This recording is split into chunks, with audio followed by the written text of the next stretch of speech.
सब बच्चों को नमस्कार। क्लास 9th के हिंदी सब्जेक्ट का लेसन 2 है। संत रैदास का जीवन परिचय चल रहा है।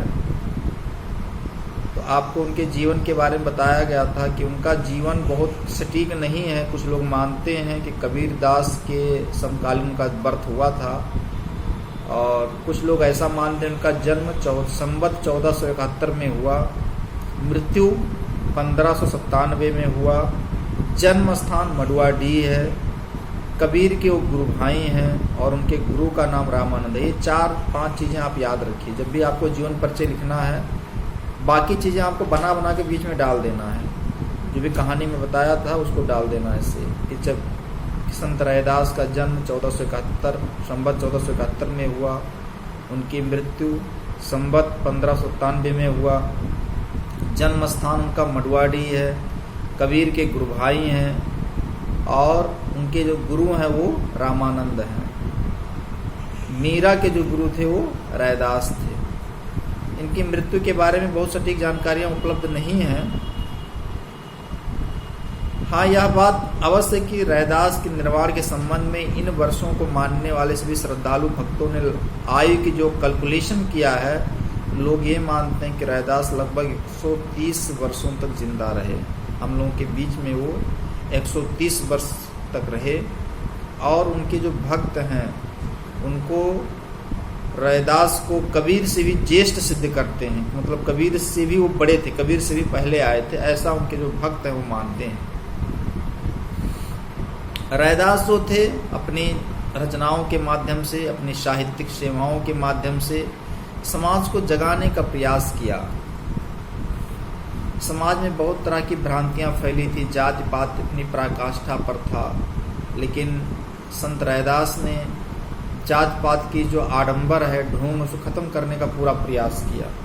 जात पात को नहीं माना, ऊंच नीच की नहीं माना, वर्ण व्यवस्था बहुत प्रभावित था देश में, उसको भी खत्म करने का पूरा प्रयास किया। लोगों को कहा कि जहाँ भी रहो वहाँ भगवान का वास है। हर जगह भगवान है, कहीं पर भी आपको ऐसा नहीं कि भगवान नहीं है, हर जगह आपको भगवान मिलेंगे। एक बार कुछ लोग, गांव के आसपास के लोग गंगा स्नान के लिए जा रहे थे। उन लोगों ने रैदास से भी कहा कि चलिए आप भी चलिए, वहाँ घुमाइए। रैदास ने कहा कि चूँकि वो मोची का काम करते थे, कॉबलर थे, उन्होंने कहा कि नहीं, काम बहुत है, मैं तो जा नहीं पाऊंगा। तो वो लोग बोले नहीं, हम लोग तो जाएंगे। रैदास ने कहा देखो, घर में भी गंगा है, नल का पानी मान लो तो वो भी गंगा है, जहाँ भी मानो सब गंगे तो है, सब जगह गंगा है, तो वहाँ जाने की क्या ज़रूरत है। फिर भी लोग गए। जब वहाँ स्नान करने गए तो किसी का अंगूठी गायब हो गया। अब वो अंगूठी गायब हो गई तो गंगा जी में ढूंढा, कहीं नहीं मिला उसको। लौट कर आया रैदास के पास कि रैदास, तो आप कह रहे थे गंगा हर जगह है, मेरा अंगूठी गायब हो गया, आप दिखा दो, निकाल दो। रैदास के पास कठौती था, लकड़ी का होता है, कठौती बना हुआ था। और उसमें हाथ डाला और अंगूठी निकाल दिया और कहा, तभी से कहावत प्रचलित है कि मन चंगा तो कठौती में गंगा। अगर मन शुद्ध है तो हर जगह गंगा है। गंगा जी केवल वहाँ नहीं, काशी में, बनारस में वहीं बहती हैं, ऐसा नहीं है। आपका मन शुद्ध होना चाहिए। रैदास ने इसी पर जोर दिया कि मन की शुद्धि आवश्यक है, बाकी चीज़ों की बहुत ज़रूरत नहीं है।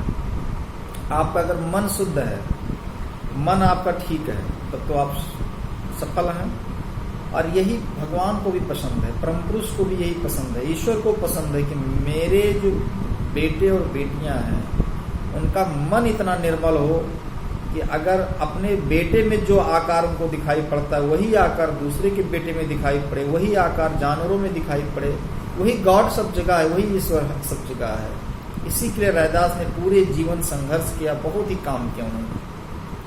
अपने रचनाओं के माध्यम से उन्होंने समाज को जागृत करने का पूरा प्रयास किया और लोगों को बताया कि आप लोग अपने बच्चों को